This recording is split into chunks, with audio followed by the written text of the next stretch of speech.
கவிதா, யார் வந்திருக்காங்க பாரு. ஆண்டி, சென்னைக்கு போய் அத்தையை கூட்டிட்டு வந்தாச்சு. வரவே மாட்டேன் நாங்க தான் அடம் பிடிச்சு கூட்டிட்டு வந்தோம். என்ன மன்னிச்சிருங்க அத்தை. என்னால் தானே உங்களுக்கு மன கஷ்டம். நான் தான் உங்ககிட்ட மன்னிப்பு கேட்கணும். நீ இந்த மாதிரி பண்ணலன்னா நான் தெரிந்திருப்பேனா?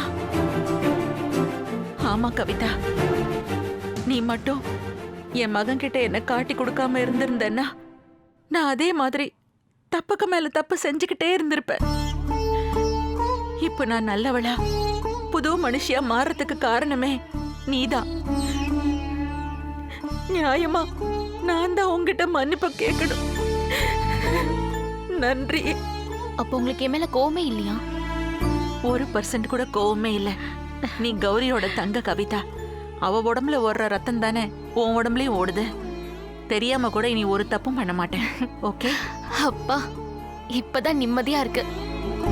என்னால குடும்பம் 2 பட்டு போச்சேன்னு ரொம்ப உறுத்தலா இருந்தது. இனிமே நிம்மதியா இருக்கும். அக்கா, நாங்க புறப்படுறோம். நான் இந்த வீட்ல காலை வச்சது வேற ஒரு காரணத்துக்காக.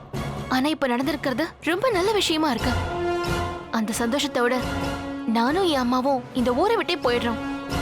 எங்களை தடுக்காம சந்தோஷமா அனுப்பி வைக்கா. சான்ஸே இல்ல. நீ எங்கேயும் போக கூடாது, இங்கதான் இருக்கணும். நான் இந்த வீட்ல நிலையா வாழணும்னு தானே நீ மாலையை கழட்டி போட்டு கல்யாணத்தை நிறுத்தின. இப்ப நான் சொல்றேன், உன்னோட நினைப்பு நடக்காது. அக்கா, உன் பிரச்சனை வேற, ஏன் பிரச்சனை வேற. என்ன உன் பிரச்சனை? 6 மாசத்துல நீ செத்து போயிடுவேன்னு டாக்டர் சொல்லியிருக்காரு, அதானே? சொல்லு, அதானே உன் பிரச்சனை? என்னக்கா நீ உயிர் போற பிரச்சனைய ரொம்ப சாதாரணமா கேக்குற? எனக்கு இது சாதாரண பிரச்சனை தான். தெரியாம தான் கேக்குறேன். டாக்டர் சொன்னதெல்லாம் நடந்துருமா? சொல்லு, டாக்டர் சொல்றதெல்லாம் நடந்துருமா? இத பாரு கவிதா, நான் சொல்றேன், மருத்துவத்தை தாண்டி டாக்டரை தாண்டி கடவுள்னு ஒண்ணு இருக்கு. அது நம்மள கைவிடாது. இந்த கஸ்தூரி அம்மாவோட நம்பிக்கை மட்டுமே உன்னை இத்தனை வருஷமா காப்பாத்திருக்கு. அவங்க ஒருத்தரோட பிரார்த்தனை மட்டுமே உன்னை காப்பாத்திருக்கிறப்போ இப்போ உன்னை சுத்தி நான் இருக்கேன், அப்பா இருக்காரு, அம்மா இருக்காங்க, தங்கச்சி மனோகரி, சங்கரி, ஈஸ்வரி எல்லாருமே இருக்காங்க. கூடவே நானும் என் மகனும் இருக்கோம். எங்க பிரார்த்தனை நிச்சயமா உன்னை காப்பாத்தும் கவிதா.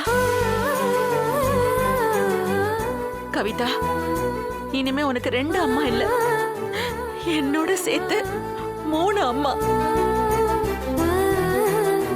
எனக்கு ஒரு பொண்ணு இல்லையேன்னு நான் பல நாள் யோசிச்சிருக்கேன். ஆனா இப்ப சொல்றேன், நீ எனக்கும் பொண்ணுதான்.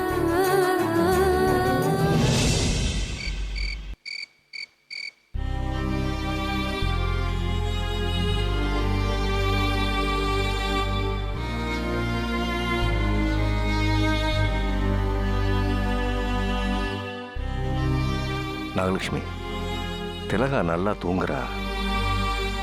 ஆமா, காலையில திலகா கூட டாக்டரை பார்க்க போயிருந்தியே, டாக்டர் என்ன சொன்னாங்க? திலகா சுமக்கிற கர்ப்பத்தை களைச்சிடலான்னு சொன்னாங்களா? இல்லைங்க.